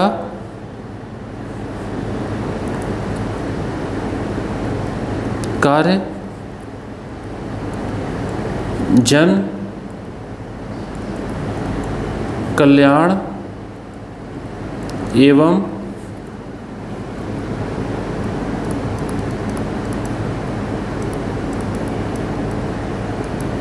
संसाधनों का उचित वितरण है। तो देखिए, जो बातें मैंने आपके सामने लिखी हैं, आप इन बातों को इसी बात से कनेक्ट करके देखिए कि हम एक डिस्कशन कर रहे हैं कि पॉलिटिकल थ्योरी का एक डायमेंशन है, वो डायमेंशन है कि राज्य और व्यक्ति के बीच में किस प्रकार का संबंध होना चाहिए। तो उन्हीं संबंधों के संदर्भ में जब हम पर्टिकुलर राज्य पे फोकस करते हैं तो राज्य से जुड़े बहुत सारे सवाल हमारे सामने आते हैं कि राजनीतिक व्यवस्था किस प्रकार की है। अगर आप दुनिया के अलग अलग राज्यों को देखते हैं तो आप देखते हैं कि सभी राज्यों में एक जैसी व्यवस्थाएं नहीं हैं। कुछ देशों में आप देखेंगे कि वहाँ पे तानाशाही की व्यवस्था है और बहुत सारे देशों में आप देखेंगे कि वहाँ पे डेमोक्रेसी है। जैसे उत्तर कोरिया में आप देखेंगे कि वहाँ एक प्रकार से तानाशाही की व्यवस्था है, लेकिन भारत जैसे देश में, ब्रिटेन जैसे देश में या अमेरिका जैसे देश में आप देखते हैं कि यहाँ पे डेमोक्रेसी है, यहाँ पे लोकतंत्र है। या जैसे अगर आप पुरानी व्यवस्थाओं से तुलना करके देखेंगे तो पहले आपने देखा होगा कि ज़्यादातर राज्यों में राजाओं का शासन होता था, शक्तिशाली शासक होते थे, लेकिन समय के साथ साथ चीज़ों में परिवर्तन आया और लोकतांत्रिक व्यवस्थाएं आती चली गई। ठीक है, तो ये देखना पड़ता है कि राजनीतिक व्यवस्थाएं किस प्रकार की हैं। और जब भी हम राजनीतिक व्यवस्था की बात करते हैं, राज्य की बात करते हैं, तो हम ये कहते हैं कि राज्य के पास में या राजनीतिक जो व्यवस्थाएं होती हैं वो सत्ता का इस्तेमाल करती हैं। सत्ता क्या है, आगे चल के जब हम सत्ता को डिफ़ाइन करेंगे तो हम कहेंगे कि देखिए, सत्ता में दोनों चीज़ें होती हैं। सत्ता में एक और तो शक्ति भी होती है और ये भी कहा जाता है कि वो जो शक्ति है वो वैध शक्ति होती है। यानी जब हम सत्ता की बात करेंगे तो सत्ता में दोनों चीज़ें आती हैं, शक्ति भी आती है और शक्ति के साथ साथ वैधता भी आती है। तो वो जो भी सत्ता है, जो अथॉरिटी जिसे आप कहते हैं, कि जो अथॉरिटी है जिसके अंदर पावर भी है और वैलिड पावर भी है। वैलिड पावर का मतलब क्या है कि जैसे आपने देखा है कि कई बार क्या होता है कि अगर किसी व्यक्ति ने अपराध किया और ऐसा कोई अपराध किया जिसमें कि मृत्युदंड की सज़ा है, तो आप देखते हैं कि जो न्यायपालिका है वो अगर किसी को मृत्युदंड का आदेश देती है तो जो सरकार है, जो प्रशासन के लोग हैं, जो जेल प्रशासन होता है, वो उस व्यक्ति को फांसी पे लटका देता है। लेकिन अगर जेल प्रशासन या सरकार किसी व्यक्ति को मृत्युदंड देती है या फांसी पे लटका देती है तो आप वहाँ पे ये नहीं कहेंगे कि सरकार ने वहाँ पे उसकी हत्या की। लेकिन अगर वही कोई व्यक्ति किसी कारणवश अगर किसी व्यक्ति को मारता है और उसकी जान चली जाती है तो वहाँ पे आप कहेंगे कि उसने हत्या की। तो देखिए, सरकार के पास भी शक्ति है, सरकार ने उसी शक्ति का इस्तेमाल करते हुए किसी व्यक्ति को दंड दिया और उसको फांसी पे चढ़ाया, लेकिन चूंकि वो जो शक्ति है वो वैध शक्ति है, तो वहाँ पे आप उसको हत्या नहीं कहेंगे, बल्कि आप कहेंगे कि उसको सरकार ने उचित दंड दिया। तो सरकार की जो शक्ति होती है वो वैध शक्ति होती है। तो ये माना जाता है कि जो शक्ति जो कि वैध शक्ति है, जिसे हम सम्मिलित रूप से अथॉरिटी या सत्ता कह रहे हैं, तो वो सत्ता किस प्रकार की है और वो सत्ता की सीमाएं क्या हैं, क्योंकि ये एक बहुत बड़े डिस्कशन का विषय है कि आखिर सत्ता का जो स्वरूप है वो किस प्रकार का है और उसकी लिमिट्स क्या है। क्योंकि कोई भी सत्ता है वो निरंकुश भी हो सकती है, वो मनमानापन भी कर सकती है। ठीक है, ये भी हो सकता है कि जो लोग सत्ताधारी हैं वो अपने हित में लोगों की जो है हत्याएं भी करवाना शुरू कर दें। तो आखिर कहीं ना कहीं से उस पर लिमिट तो लगानी पड़ेगी। तो आखिर वो सत्ता की सीमाएं क्या हैं या वो सत्ता की सीमा क्या होनी चाहिए, ये भी एक महत्वपूर्ण मुद्दा आता है। फिर एक मुद्दा आता है कि भाई राज्य के कार्य क्या है, राज्य के कर्तव्य क्या है। अब बहुत सारी इसमें बहस हो सकती है। जैसे शुरू में जब मॉडर्न स्टेट्स आया तो लोगों ने कहना शुरू किया कि भाई राज्य का जो मुख्य कार्य है वो सुरक्षा है। राज्य के काम एक तरीके से वो पुलिसमैन का कार्य है कि राज्य लोगों को सुरक्षा प्रदान करे। लेकिन जैसे जैसे आप आगे बढ़ते हैं, जैसे जैसे कॉन्सेप्ट्स आगे बढ़े, तो लोगों ने कहना शुरू कर दिया कि राज्य का जो कार्य है वो लोगों का कल्याण है, वो जन कल्याण है। राज्य का जो कार्य है कि वो संसाधनों का जो भी रिसोर्सेज हैं उनका उचित वितरण करे, राज्य इन चीज़ों को भी सुनिश्चित करे। तो कहीं ना कहीं से आप देखेंगे कि जब भी आप राज्य की बात करते हैं तो राज्य के साथ में बहुत सारे सवाल एक एक करके आपके सामने आते जाते हैं। इसी तरीके से राज्य को ही ध्यान में रखते हुए जब आप व्यक्ति की बात करेंगे तो भी आपके सामने इसी तरीके के बहुत सारे सवाल आते जाएंगे। जैसे अगर आप व्यक्ति की बात करें इसी संदर्भ में, राज्य और व्यक्ति के संबंधों के संदर्भ में अगर आप यहाँ पे व्यक्ति की बात करें तो व्यक्ति से जुड़े कौन कौन से सवाल आपके सामने आ सकते हैं। जैसे उसमें एक सवाल आपके सामने आ सकता है जो बड़ा महत्वपूर्ण सवाल है, वो सवाल है कि व्यक्ति की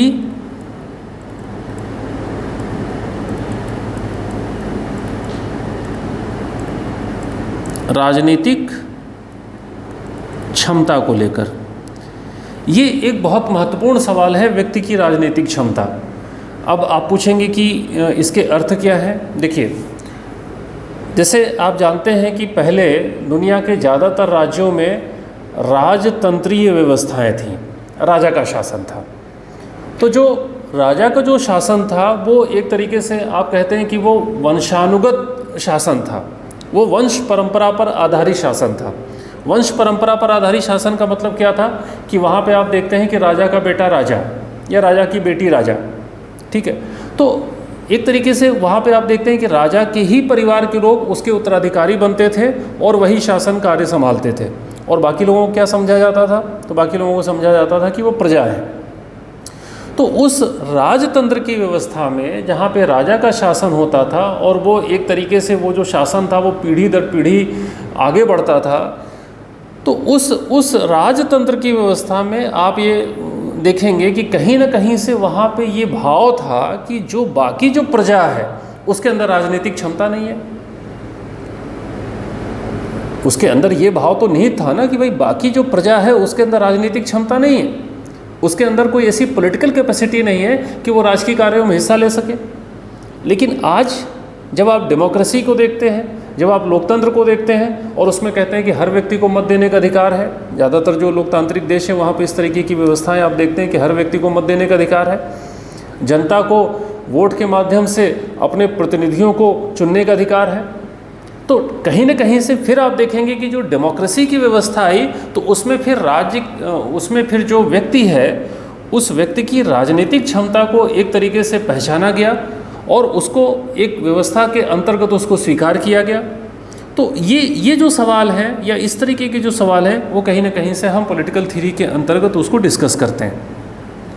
फिर व्यक्ति से जुड़े और भी बहुत महत्वपूर्ण मुद्दे हो सकते हैं, जैसे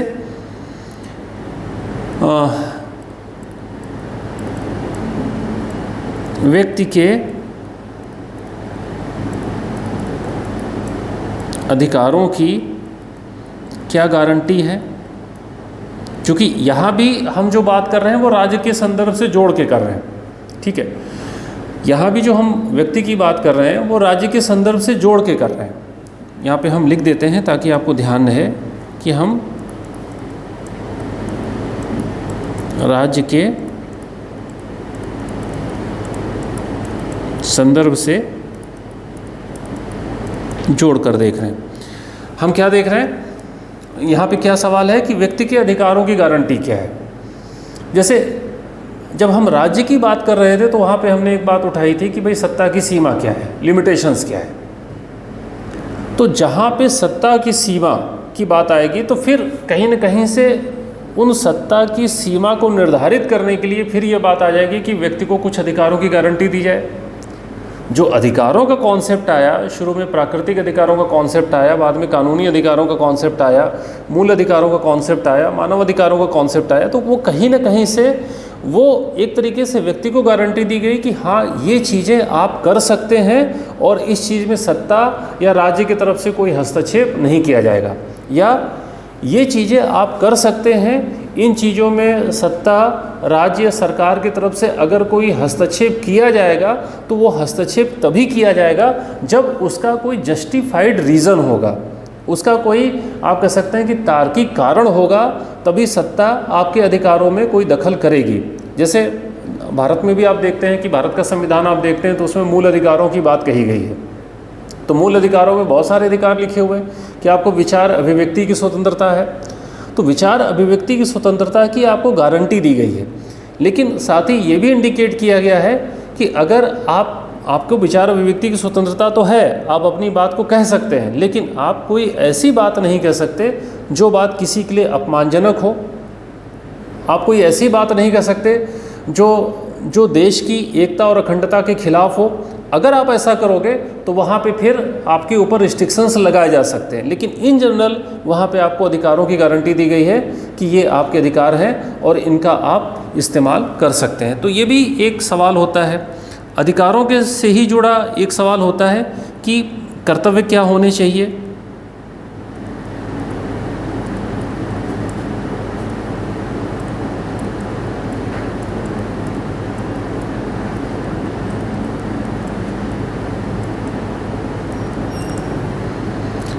इसी तरीके से और भी सवाल हो सकते हैं कि अगर स्वतंत्रता है तो स्वतंत्रता किस प्रकार की होनी चाहिए, या स्वतंत्रता पे क्या सीमाएं होनी चाहिए।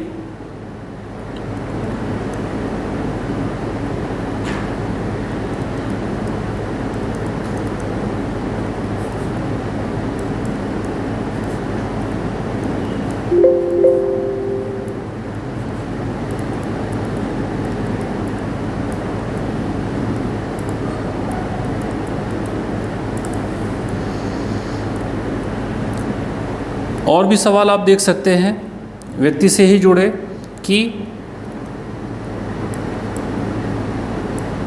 न्याय, जो न्याय है, न्याय की प्रकृति कैसी होनी चाहिए। कैसी का मतलब जो न्याय है वो सिर्फ राजनीतिक होना चाहिए, या वो न्याय सामाजिक भी होना चाहिए, या वो न्याय आर्थिक भी होना चाहिए।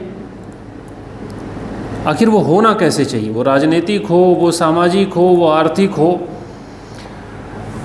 तो ये जो भी प्रश्न हैं, जो मैंने कहा कि ये जो भी प्रश्न हैं वो कहीं न कहीं से व्यक्ति से जुड़े हुए प्रश्न हैं और ये राज्य के रेफरेंस में है। क्योंकि यहाँ पे हम बात क्या कर रहे थे, राज्य और व्यक्ति के संबंधों से जुड़े हुए क्या सवाल हो सकते हैं।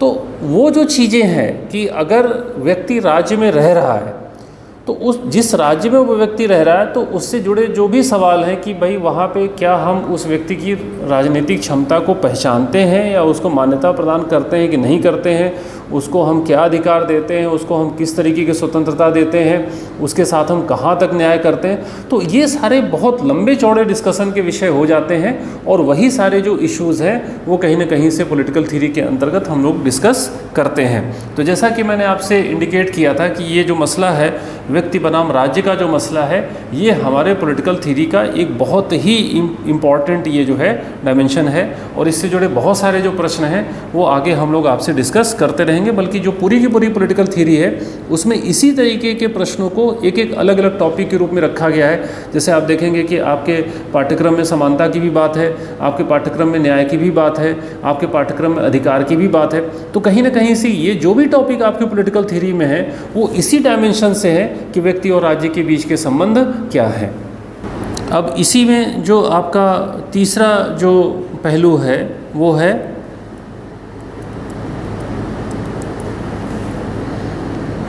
ग्लोबल रिलेशंस, यानी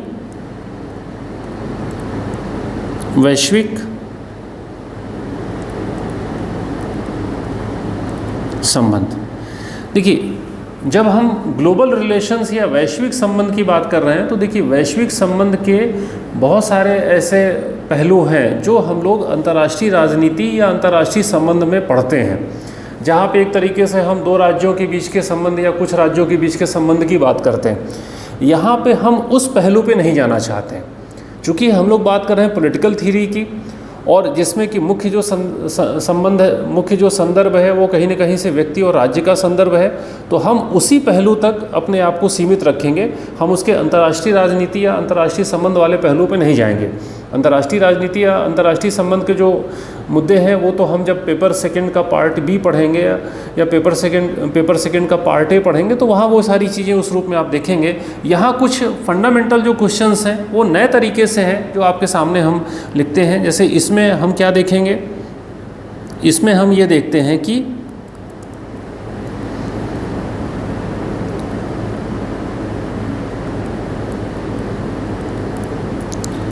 राज्य और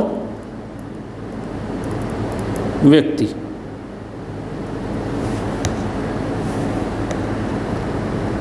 के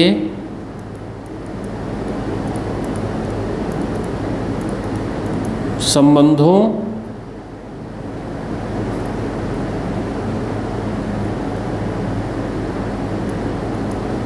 के सिद्धांत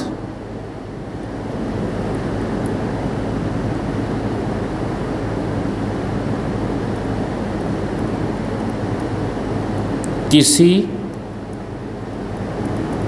एक राज्य में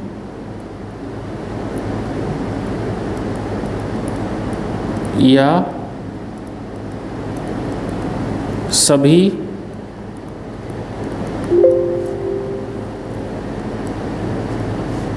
राज्यों में लागू होंगे। एक और बात आप देख सकते हैं, व्यक्ति के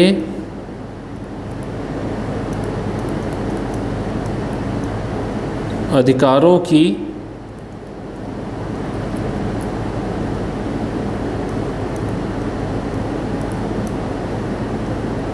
वैश्विक स्तर पर सुरक्षा से जुड़े मुद्दे हैं।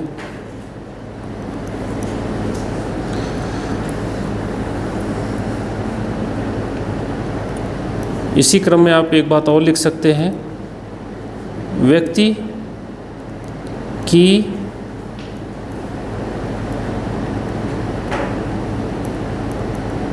गतिविधियों को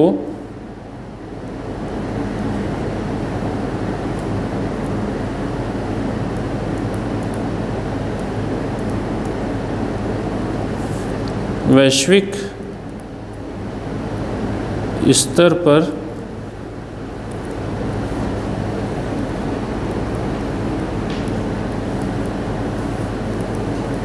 स्वीकार्यता का प्रश्न क्या है। ठीक है, तो जैसा कि मैंने अभी आपसे स्पष्ट किया कि जब हम पॉलिटिकल थ्योरी के डायमेंशन के अंतर्गत ग्लोबल रिलेशंस की बात करते हैं तो हम उस पहलू को नहीं यहाँ पे उठा रहे हैं जो पहलू राज्य बनाम राज्य के संबंधों से जुड़ा हुआ है। चूँकि यहाँ पे हमारा जो मुख्य संदर्भ है वो व्यक्ति बनाम राज्य का संदर्भ है, तो व्यक्ति बनाम राज्य के संदर्भ जो कि हमारा मुख्य फोकस है, उसी को ध्यान में रखकर हम ग्लोबल रिलेशंस की बात करते हैं, जिसमें कि हमने कहा कि जैसे हमने कहा कि उसमें कई सारी चीज़ें आप डिस्कस कर सकते हैं। जैसे उसमें एक चीज़ हमने ये उठाया कि अगर किसी एक राज्य में उस राज्य के नागरिक के साथ संबंधों को अगर परिभाषित किया गया है, तो क्या किसी एक राज्य के संदर्भ में जो राज्य और व्यक्ति के संबंधों को परिभाषित किया गया है, तो वही जो परिभाषा है, वही परिभाषा क्या बाकी अन्य राज्यों में भी मानी जाएगी? आप समझ रहे हैं मैं क्या कहना चाह रहा हूँ? जैसे मान लीजिए कि अमेरिका एक राज्य है, अमेरिका एक राज्य है और अमेरिका में रहने वाले वहाँ के नागरिक हैं, तो अमेरिकी राज्य और अमेरिकी नागरिकों के बीच के संबंधों को जिस भी तरीके से परिभाषित किया गया है, क्या वही संबंधों की परिभाषा चीन में भी लागू होगी? चीन भी एक राज्य है और चीन में रहने वाले भी नागरिक हैं, तो जाहिर सी बात है कि फिर आप कहेंगे कि नहीं, ऐसा तो नहीं है, क्योंकि अमेरिका एक डेमोक्रेसी है। डेमोक्रेसी में एक राज्य अपने नागरिकों को अलग तरीके के अधिकारों की गारंटी देता है। खासतौर पे आपने देखा कि वहाँ पे उनको डेमोक्रेटिक राइट्स मिले हैं, उनको मत देने का अधिकार मिला है, उनको पार्टी बनाने का अधिकार मिला है, उनको विचार अभिव्यक्ति की स्वतंत्रता का अधिकार मिला है। लेकिन वही जो चीज़ है, अगर आप चाइना में आके देखेंगे तो चाइना एक कम्युनिस्ट कंट्री है, एक साम्यवादी देश है, वहाँ का जो पॉलिटिकल सिस्टम है वो साम्यवादी है। तो चाइना के जो नागरिक हैं उनको चीनी राज्य या चीन की जो सरकार है वो उस तरीके के अधिकार नहीं देती जैसे अधिकार की जो है अमेरिका अपने नागरिकों को देता है। तो वही बात मैंने कहा कि अगर एक राज्य में व्यक्ति और राज्य के संबंधों को जिस तरीके से डिफाइन किया जाता है, क्या उसी तरीके से बाकी अन्य राज्यों में भी किया जाता है? तो वो कहीं ना कहीं से हमारे अध्ययन का एक विषय हो जाता है। फिर हमने कहा कि व्यक्ति के अधिकारों की वैश्विक स्तर पर सुरक्षा, कि अगर एक राज्य अपने व्यक्तियों को किसी प्रकार का कोई अधिकार दे रहा है, जैसे हमने भारत का उदाहरण लिया कि भारत अपने नागरिकों को या भारत अपनी धरती पर रहने वाले लोगों को कुछ विशिष्ट प्रकार के मौलिक अधिकार देता है। अब वो जो मौलिक अधिकार हैं, क्या वो मौलिक अधिकारों का जो उपभोग है या इस्तेमाल है या उपयोग है वो बाकी देशों में भी आप कर सकते हैं? भारत में जिस तरीके के आपको फंडामेंटल राइट मिले हुए हैं, क्या उस तरीके के फंडामेंटल राइट आप किसी तानाशाही की व्यवस्था में उनका उपभोग कर सकते हैं? तो आप कहेंगे नहीं, बिल्कुल नहीं कर सकते। जिस तरीके के भारत के नागरिकों को मूल अधिकार हैं, वैसे उत्तर कोरिया के नागरिकों को मूल अधिकार नहीं है। ठीक है, तो ये चीज़ें आप देखेंगे कि आखिर फिर सवाल हो जाएगा कि भाई फिर दुनिया में जो भी लोग रह रहे हैं, इस धरती पे जो भी लोग रहे हैं, तो आखिर कहीं ना कहीं से हमें उनके अधिकारों को प्रोटेक्ट करने की बात तो करनी पड़ेगी। वो किसी भी देश में रह रहे हों, वो किसी भी क्षेत्र में रह रहे हों, तो कहीं ना कहीं से कुछ उनके ऐसे सर्टेन राइट्स तो होंगे जिनकी हमें सुरक्षा करनी पड़ेगी। तो फिर वहाँ पे कौन सा कॉन्सेप्ट आ जाएगा? तो फिर वहाँ पे ह्यूमन राइट्स का कॉन्सेप्ट आ जाएगा। तो मानवाधिकारों की संकल्पना में फिर हम यही बात करते हैं कि मनुष्य होने के नाते मनुष्यों को कुछ निश्चित अधिकार मिलना चाहिए, और वो ऐसे अधिकार होने चाहिए जो राज्यों की सीमाएं से परे होना चाहिए। यानी आप धरती के किसी भी कोने में जाओ, वहाँ पे आपको उन अधिकारों की सुरक्षा की गारंटी होनी चाहिए। तो ये जो बात अगर हम कहेंगे तो वो कहाँ कहेंगे? तो जाहिर सी बात है कि ये बात हम जो है राजनीतिक सिद्धांतों के अंतर्गत कहेंगे। तो ये जो ग्लोबल रिलेशंस का जो डायमेंशन है, वो भी हम कह रहे हैं कि वो पॉलिटिकल थ्योरी का एक बहुत ही इम्पॉर्टेंट डायमेंशन है, और इसमें भी बहुत सारे हम प्रश्नों को डिस्कस करते हैं। जैसे हमने कहा कि लास्ट में जो हमने लिखा कि व्यक्ति की गतिविधियों को वैश्विक स्तर पर स्वीकार्यता का प्रश्न, कि जो भी आप कह सकते हैं कि ह्यूमन एक्टिविटीज़ हैं, उनको हम ग्लोबली कहाँ तक एक्सेप्ट करते हैं, चाहे वो मूवमेंट के इश्यूज़ हों, आवाजाही के इश्यूज़ हों, बसने के रहने के इश्यूज़ हों, कारोबार करने के इश्यूज़ हों, तो इनको हम ग्लोबली कहाँ तक एक्सेप्ट करते हैं? आखिर दुनिया राज्यों में बटी है। आप दुनिया का नक्शा उठा के देखते हैं तो आपको 190+ कंट्रीज़ नज़र आते हैं।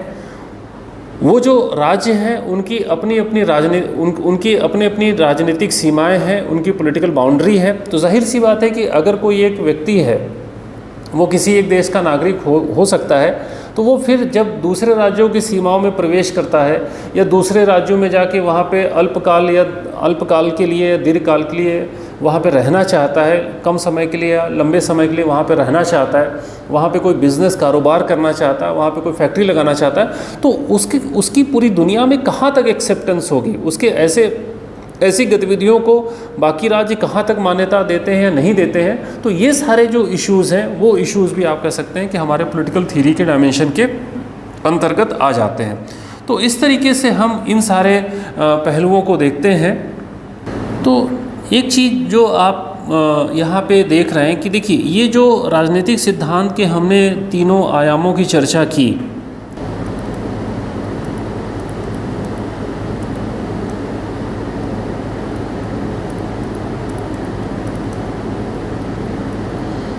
राजनीतिक सिद्धांत के जिन तीन आयामों की आपने चर्चा की, और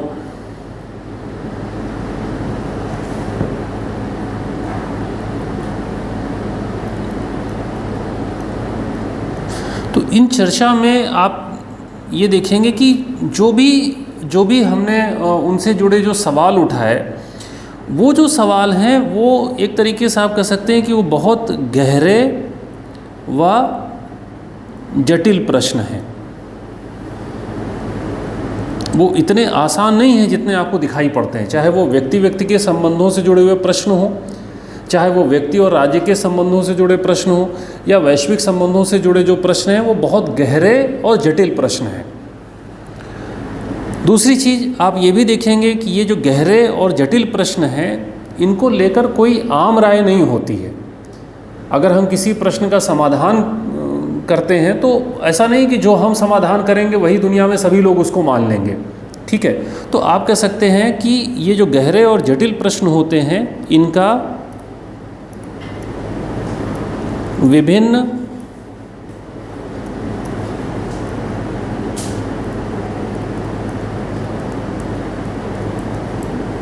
दृष्टिकोणों से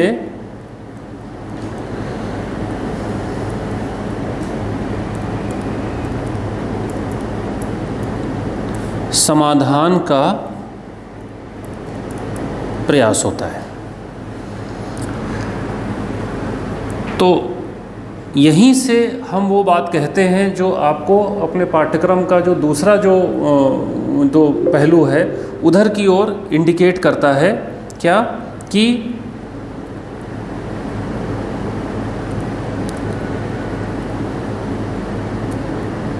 इसीलिए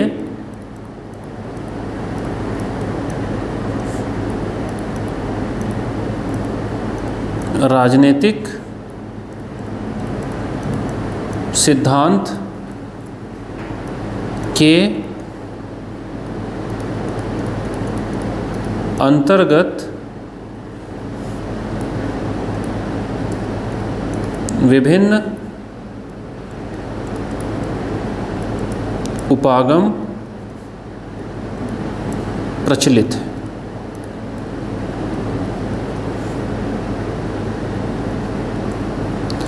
अब मेरे ख्याल से आप पूरी बात को कनेक्ट कर पाएंगे कि देखिए, मैंने कहा कि जब आप पॉलिटिकल थ्योरी के अर्थ को समझते हैं तो अर्थ को समझने के लिए हमने उनके 3 डायमेंशंस की बात की। वो जो 3 डायमेंशन हैं, जो व्यक्ति के संबंध हैं, व्यक्ति राज्य के संबंध हैं या वैश्विक संबंध हैं, उन 3 डायमेंशन से जुड़े जो भी प्रश्न हैं, उन प्रश्नों के बारे में हमने कहा कि वो प्रश्न आसान नहीं हैं। जब आप उन प्रश्नों की गहराई में जाके देखोगे तो हर प्रश्न में कहीं न कहीं से आपको कुछ न कुछ जटिलता दिखाई पड़ेगी। तो वो बहुत ही जटिल या बहुत ही कॉम्प्लेक्स नेचर के प्रश्न हैं। और फिर हम आपसे ये कह रहे हैं कि जो जटिल और गहरे प्रश्न हैं, तो उन जटिल और गहरे प्रश्नों का समाधान करने का बहुत सारे लोगों ने प्रयास किया। तो जिन लोगों ने प्रयास किया, तो जाहिर सी बात है कि जिन भी लोगों ने प्रयास किया उन्होंने अपने अपने तरीके से प्रयास किया। तो जब बहुत सारे लोगों ने अपने अपने तरीके से उन प्रश्नों के समाधान का प्रयास किया, तो फिर क्या आप देखते हैं कि लोगों के अलग अलग दृष्टिकोण उभर के सामने आते हैं, अलग अलग अप्रोचेज उभर के सामने आते हैं। और वही कारण है कि आप देखते हैं कि जब आप पॉलिटिकल थ्योरी के अप्रोचेज को पढ़ते हैं, पॉलिटिकल थ्योरी के उपागम को पढ़ते हैं, तो उसमें कोई एक उपागम नहीं है, बल्कि आपको वहाँ पे बहुत सारे उपागम दिखाई पड़ते हैं। तो यही कारण है कि जब हम उपागम को पढ़ते हैं तो उसमें आप देखेंगे कि उसमें परंपरागत उपागम भी है, उसमें आधुनिक उपागम भी है। आधुनिक उपागम देखेंगे तो आधुनिक उपागम में आप देखेंगे कि उसके भी कई उसकी कैटेगरी है। उसमें व्यवहारवाद भी है और उसमें व्यवस्था सिद्धांत भी है, जो आगे चल के आप देखेंगे। तो मेरे ख्याल से इस तरीके से आप पॉलिटिकल थ्योरी के अर्थ को समझ जाएंगे, या समझ आपने समझा होगा। और अब उस पॉलिटिकल थ्योरी के अर्थ को समझते हुए फिर आप ये देखेंगे कि आखिर वो जो अप्रोचेज हैं, वो जो उपागम है, वो क्यों विभिन्न प्रकार के उपागम हमें देखने को मिलते हैं।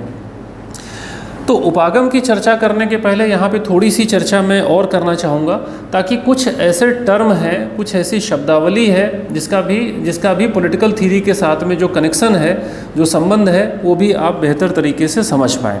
जैसे यहाँ पे आप ये देख सकते हैं कि देखिए, जो राजनीतिक सिद्धांत है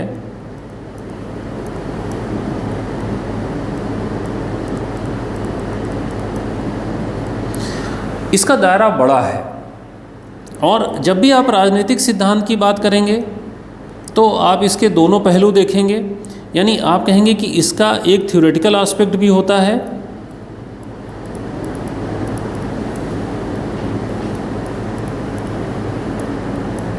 और वहीं आप कहेंगे कि इसके प्रैक्टिकल एस्पेक्ट्स भी हैं, इसके प्रैक्टिकल डायमेंशंस भी हैं।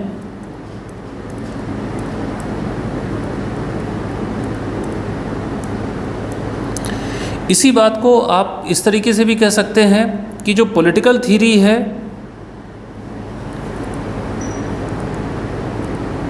आप दूसरे तरीके से भी इस बात को कह सकते हैं कि जो राजनीतिक सिद्धांत है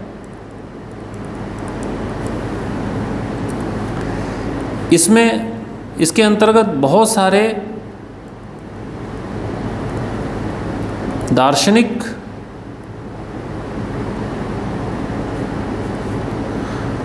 प्रश्न भी होते हैं,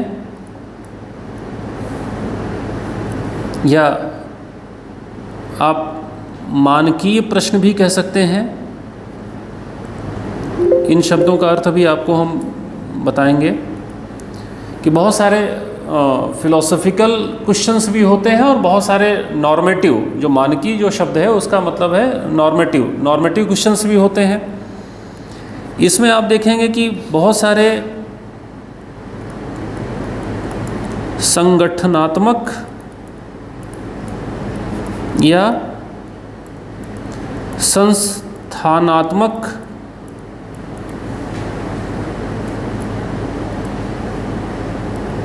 प्रश्न भी होते हैं। इसके साथ ही आप कहेंगे कि इसमें व्यवस्था,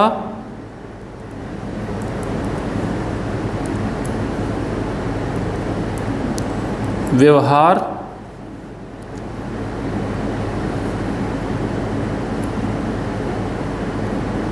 या प्रक्रिया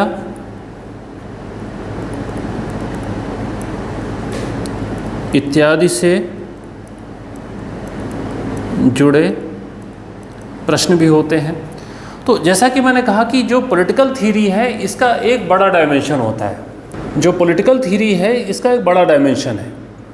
इसमें हमने कहा कि इसमें थ्योरेटिकल एस्पेक्ट्स भी हैं, इसमें प्रैक्टिकल एस्पेक्ट्स भी हैं, इसमें फिलोसॉफिकल क्वेश्चंस भी हैं और इसमें नॉर्मेटिव क्वेश्चंस भी हैं। नॉर्मेटिव क्वेश्चंस या फिलोसॉफिकल क्वेश्चंस का मतलब ये होता है कि इसमें कई बार आप देखेंगे कि जो राजनीतिक सिद्धांतकार है वो एक मानक स्थापित करने की बात करता है। ठीक है, जब भी आप इस बात का जवाब देंगे कि आप कैसी दुनिया चाहते हैं या कैसी दुनिया होनी चाहिए, तो जाहिर सी बात है कि जब आप कहेंगे कि हम एक ऐसी दुनिया चाहते हैं या ऐसी दुनिया होनी चाहिए, तो वहाँ पे आप कोई ना कोई मानक स्थापित करेंगे कि हाँ, हमारे मानक ये हैं, हम इस तरीके की दुनिया चाहते हैं। तो उसमें बहुत सारे फिलोसॉफिकल या बहुत सारे नॉर्मेटिव क्वेश्चंस भी आ जाते हैं। आगे जब हम इसकी चर्चा करेंगे, आगे अभी हम मानकीय दृष्टिकोण की बात करेंगे, तो वहाँ पे इन बातों को हम और बेहतर तरीके से आपके सामने रख पाएंगे। यहाँ पे हम बस उसकी आपको एक इंडिकेशन देते हुए आगे चलते हैं कि मानकीय का मतलब होता है कि वहाँ पे सिद्धांतकार एक मानक स्थापित करता है कि वो कहता है कि ऐसी दुनिया होनी चाहिए। लेकिन पॉलिटिकल थ्योरी में सिर्फ मानकीय प्रश्न ही नहीं होते, बल्कि ये भी होता है कि भाई किस तरीके का संगठन है, किस तरीके के संस्थान हैं, जो संगठनात्मक प्रश्न है, जो संस्थानात्मक प्रश्न है, उनसे जुड़ी बहुत सारी बातें हैं, वो भी जो है आप कह सकते हैं कि वो पॉलिटिकल थ्योरी के अंतर्गत आते हैं। और साथ ही जैसे जैसे हम मॉडर्न अप्रोचेज में आगे बढ़ते हैं, कंटेम्प्रेरी अप्रोचेज में आगे बढ़ते हैं, तो बहुत सारे ऐसे सवाल होते हैं जो व्यवस्था से जुड़े होते हैं कि भाई व्यवस्था कैसे कार्य करती है, अगर हम पॉलिटिकल सिस्टम में रहते हैं तो पॉलिटिकल सिस्टम कैसे कार्य करता है, अगर हम पॉलिटिकल सिस्टम में रहते हैं और उस पॉलिटिकल सिस्टम की जो यूनिट है, जो इकाई है, वो मनुष्य है, तो मनुष्य का व्यवहार कैसा है, हमें मनुष्य के व्यवहार का अध्ययन करना चाहिए। हम मनुष्य के व्यवहार का अध्ययन करके ही कोई निष्कर्ष निकाल सकते हैं, और मनुष्य के व्यवहार का अध्ययन करें तो किस प्रकार से अध्ययन करें। या अगर हम ये मान लें कि जो पॉलिटिकल सिस्टम है उसमें पॉलिटिकल एक्टिविटी चलती है, जो पॉलिटिकल सिस्टम है उसमें पॉलिटिकल प्रोसेस है, तो जो पॉलिटिकल प्रोसेस है, ये जो राजनीतिक प्रक्रिया है, जो राजनीतिक गतिविधि है, वो किस प्रकार से संचालित होती है, तो हम कैसे उसका अध्ययन कर सकते हैं। तो ये सारी जो भी चीज़ें हैं वो चीज़ें हम पॉलिटिकल थ्योरी के अंतर्गत डिस्कस करते हैं। और यहाँ पे मैं आपको ये भी बताना चाहूँगा कि जैसे आपने दो शब्दों का नाम सुना होगा। एक शब्द है जिसे हम कहते हैं राजनीतिक दर्शन यानी पॉलिटिकल फिलॉसफी, और दूसरा जो शब्द है वो शब्द है जिसे हम कहते हैं पॉलिटिकल साइंस। तो यहाँ पे एक बात जो मोटे तौर पे यहाँ पे आपसे मैं कह सकता हूँ कि देखिए, जब आप बात करते हैं कि जो राजनीतिक सिद्धांत है,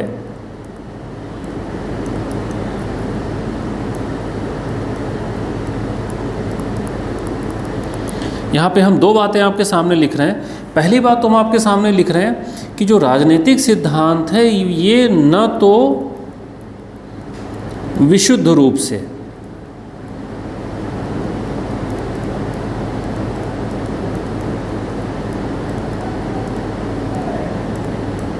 राजनीतिक दर्शन है, और दूसरी बात हम लिख रहे हैं कि जो राजनीतिक सिद्धांत है, जो राजनीतिक सिद्धांत है वो न तो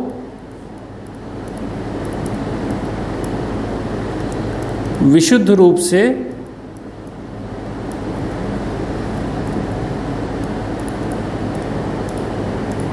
राजनीतिक विज्ञान है,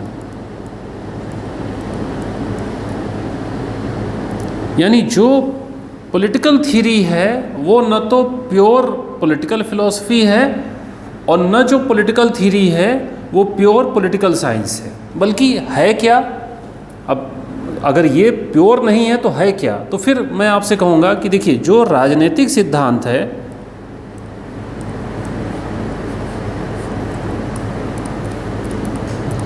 इसमें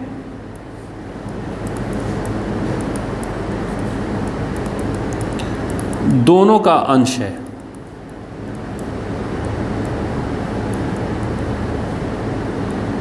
इसमें दोनों का अंश है। दोनों मतलब इसमें आप देखेंगे कि इसमें पॉलिटिकल फिलॉसफी के इश्यूज़ भी हैं और इसमें पॉलिटिकल साइंस के भी इश्यूज़ हैं, लेकिन हम ये नहीं कह सकते कि वो प्योर पॉलिटिकल फिलॉसफी है या प्योर पॉलिटिकल साइंस है, बल्कि दोनों के भी जो अंश है वो हम राजनीतिक सिद्धांत के अंतर्गत देखते हैं।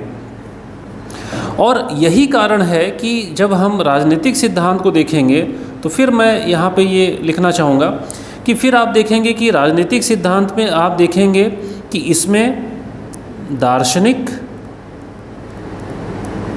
और मानकीय प्रश्न भी आते हैं, लेकिन आप सिर्फ ये नहीं कहेंगे कि सिर्फ दार्शनिक और मानकीय प्रश्न आते हैं। अगर सिर्फ दार्शनिक और मानकीय प्रश्न आते हैं तो फिर आप कहते हैं कि नहीं, ये तो प्योर पॉलिटिकल फिलॉसफी है। तो प्योर पॉलिटिकल फिलॉसफी नहीं है, लेकिन पॉलिटिकल फिलॉसफी का अंश है, तो आप कहते हैं कि उसमें दार्शनिक और मानकीय प्रश्न भी आते हैं। लेकिन साथ ही और क्या आते हैं, तो फिर आप कहेंगे कि इसमें बहुत सारी चीज़ें हैं जो वर्णनात्मक होती हैं। वर्णनात्मक का मतलब वो डिस्क्रिप्टिव होती हैं,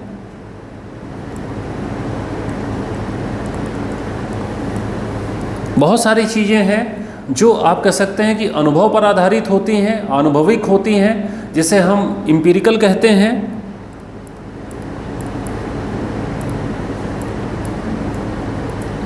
और बहुत सारी चीज़ें ऐसी होती हैं जो आप कह सकते हैं कि वो वैज्ञानिक दृष्टिकोण पर आधारित होती हैं, वो साइंटिफिक होती हैं।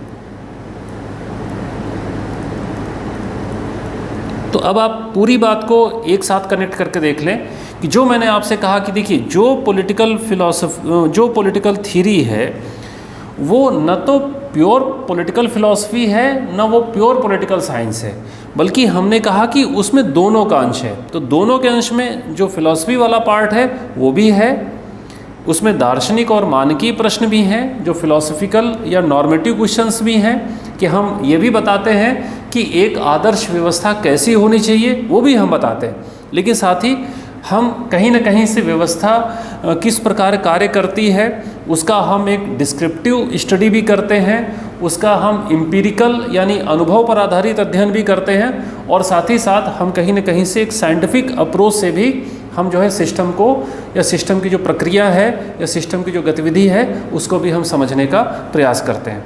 तो इस तरीके से जब आप इन बातों को देखते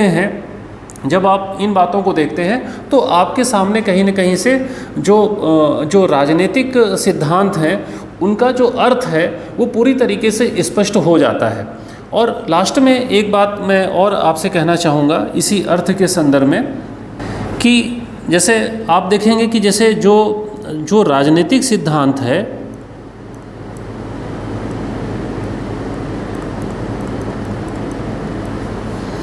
तो राजनीतिक सिद्धांत में आप ये कहते हैं कि इसमें जो है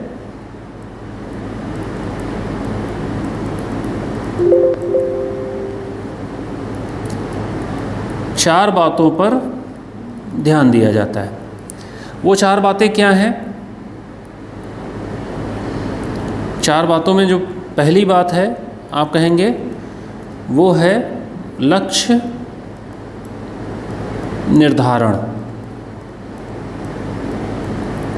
दूसरी बात क्या है? वो है संभावित साधन।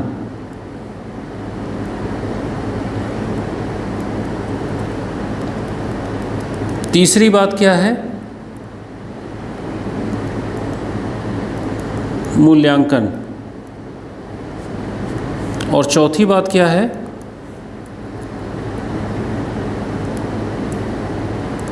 प्रतिमान या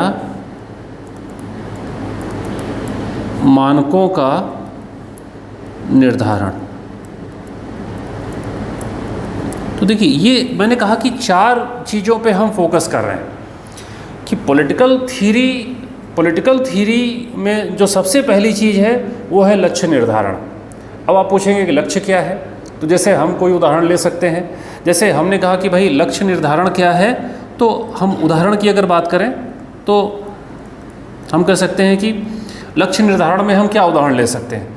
तो लक्ष्य निर्धारण में हम उदाहरण ले सकते हैं कि भाई हमारा लक्ष्य क्या है कि हम एक अच्छा जीवन चाहते हैं, या जिसे हम कहते हैं गुड लाइफ, या जिसे हम कह सकते हैं सद जीवन, है ना, कि हम एक बेहतर जीवन चाहते हैं, हम एक अच्छा जीवन चाहते हैं।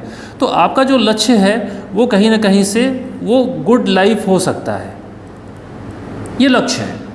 तो पॉलिटिकल थ्योरी का जो लक्ष्य है कि लोगों का जो जीवन है वो बेहतर होना चाहिए, वो अच्छा होना चाहिए, वो सद जीवन होना चाहिए। अब आप कहेंगे कि भाई आपका लक्ष्य तो है गुड लाइफ, आप अच्छा जीवन चाहते हैं, लेकिन अब उस अच्छे जीवन को प्राप्त करने का आपके पास में साधन क्या है? तो आप बहुत सारी चीज़ों पर डिस्कस कर सकते हैं। आप कहेंगे कि जो अच्छे जीवन का लक्ष्य है तो क्या कोई शक्तिशाली राजा उस अच्छे जीवन के लक्ष्य को हासिल करा सकता है, या डेमोक्रेटिक सिस्टम से, डेमोक्रेटिक मीन से हम उस अच्छे जीवन के लक्ष्य को प्राप्त कर सकते हैं? तो फिर आप ये कह सकते हैं कि भाई बेहतर होगा कि हम लोकतांत्रिक साधनों के माध्यम से आगे बढ़ें।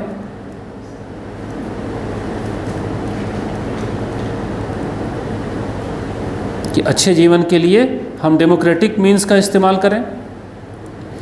लेकिन फिर किसी ने सजेस्ट तो किया कि आप लोकतांत्रिक साधन से आगे बढ़ें, लेकिन फिर उसका मूल्यांकन होगा। मूल्यांकन क्या होगा कि चलो ठीक है, डेमोक्रेसी का मतलब क्या? सबको मताधिकार दे दिया। डेमोक्रेसी का मतलब वन मैन वन वोट।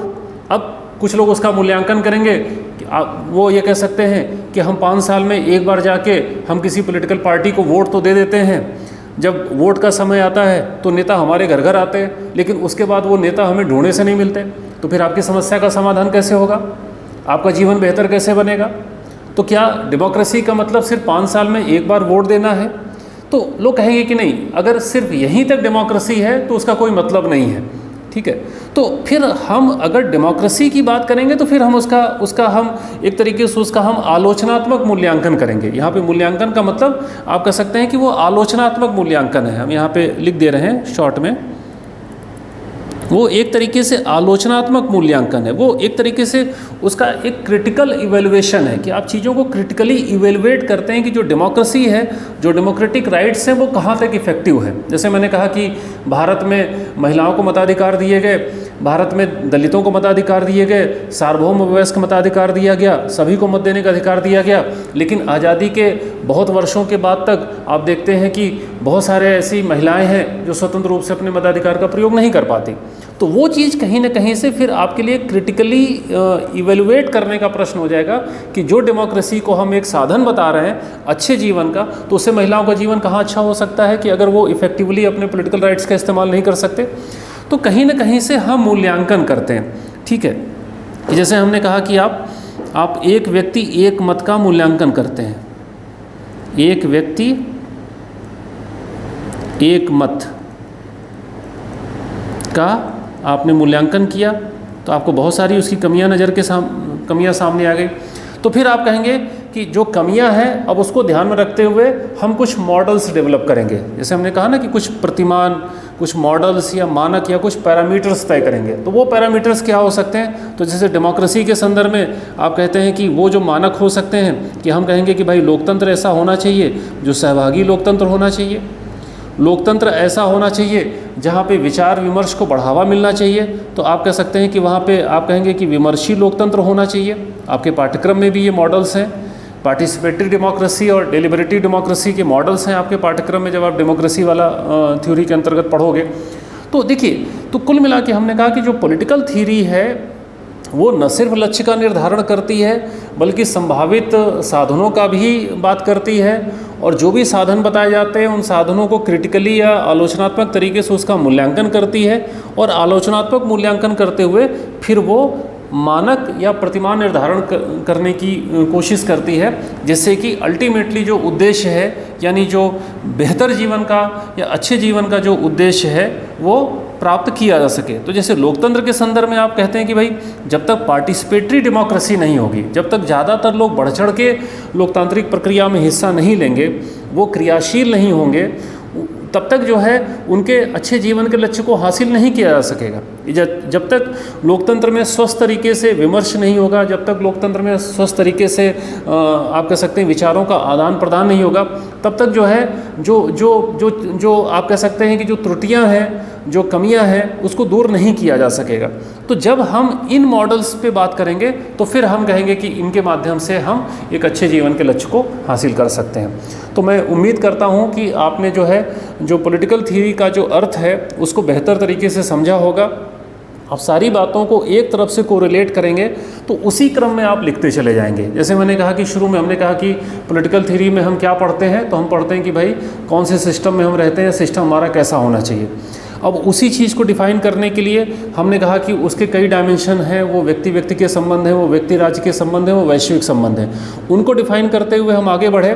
फिर हमने कहा कि उसमें बहुत सारे जटिल प्रश्न हैं। उन जटिल प्रश्नों का लोगों ने अलग अलग तरीके से समाधान किया, तो डिफरेंट तरीके के अप्रोचेज हो जाते हैं। और फिर हमने कहा कि जो पॉलिटिकल थ्योरी का जो दायरा है वो बड़ा दायरा है, उसमें थ्योरेटिकल इश्यूज़ भी हैं, उसमें प्रैक्टिकल इश्यूज़ भी है। उसमें हमने कहा कि उसमें जो है फ़िलॉसफी के भी सवाल हैं, और उसमें हमने कहा कि उसमें पॉलिटिकल साइंस के भी सवाल हैं। तो हमने कहा कि उसमें दार्शनिक चीज़ें भी हैं, उसमें मानकीय चीज़ें भी हैं, लेकिन वहीं दूसरी ओर हमने कहा कि उसमें वर्णनात्मक चीज़ें भी हैं, और उसमें जो है हमने कहा कि उसमें जो है एम्पिरिकल यानी अनुभव पर आधारित चीज़ें भी हैं, और वैज्ञानिक दृष्टिकोण भी है। तो इन सारी चीज़ों को मिला के लास्ट में हमने कहा कि जब भी हम पॉलिटिकल थ्योरी के अर्थ को स्पष्ट करते हैं तो हम कहते हैं कि पॉलिटिकल थ्योरी वो चीज़ है जिसमें हम 4 बातों का ध्यान रखते हैं या 4 बातों पर फोकस करते हैं कि भाई लक्ष्य क्या है, उसके संभावित संसाधन क्या है, या उन संसाधनों का हम आलोचनात्मक मूल्यांकन करते हुए हम बेस्ट पॉसिबल सोल्यूशन या समाधान देने की बात करते हैं, या हम कोई मानक या प्रतिमान स्थापित करते हैं। तो इस तरीके से जब आप चीज़ों को कंसेप्चुलाइज करके देखेंगे तो आपको राजनीतिक सिद्धांत के अर्थ को स्पष्ट करने में कहीं कोई समस्या नहीं होगी। और फिर मैं दोहराना चाहूँगा कि जो बातें मैं बोर्ड पे लिख रहा हूँ उसे आप एज इट इज़ कॉपी पे नोट करें, और बीच बीच में जो बात मैं बोलता हूँ किसी कॉन्सेप्ट के रूप में, अगर वो बात आपको लगता है कि नहीं वो एक महत्वपूर्ण बात है तो उसे भी अवश्य कॉपी पे नोट करने का प्रयास करें। सिर्फ ये लेक्चर आप देखें नहीं, बल्कि इसके साथ साथ आप प्रॉपर तरीके से एक सेपरेट कॉपी बना लीजिए और उस पर एक बेहतर तरीके से क्लास नोट्स बनाइए, क्योंकि यही बातें जो अपनी कॉपी पर लिखोगे यही बातें अल्टीमेटली आपको एग्ज़ाम में काम आएंगी। तो आज की चर्चा को यहीं पे रोकते हैं। अब अगले लेक्चर में मैं आपसे बात करूंगा जो इस टॉपिक का जो अगला पार्ट है, जो पॉलिटिकल थ्योरी के जो अप्रोचेज हैं उस पे हम फिर आपसे विस्तार से बात करेंगे, और उसमें हम ट्रेडिशनल अप्रोचेज को भी देखेंगे और उसमें जो मॉडर्न अप्रोचेज हैं उनको भी देखेंगे। और मॉडर्न अप्रोचेज की भी कई अलग अलग कैटेगरीज़ हैं, जिसमें कि व्यवहारवाद भी है, जिसमें व्यवस्था सिद्धांत भी है, वो सारी चीज़ें भी हम विस्तार से देखेंगे। और जैसा कि मैंने शुरू में कहा था कि वो पहलू हैं जहाँ से कि ज़्यादातर प्रश्न आपकी परीक्षाओं में पूछे जाते हैं। चलिए, बहुत बहुत धन्यवाद।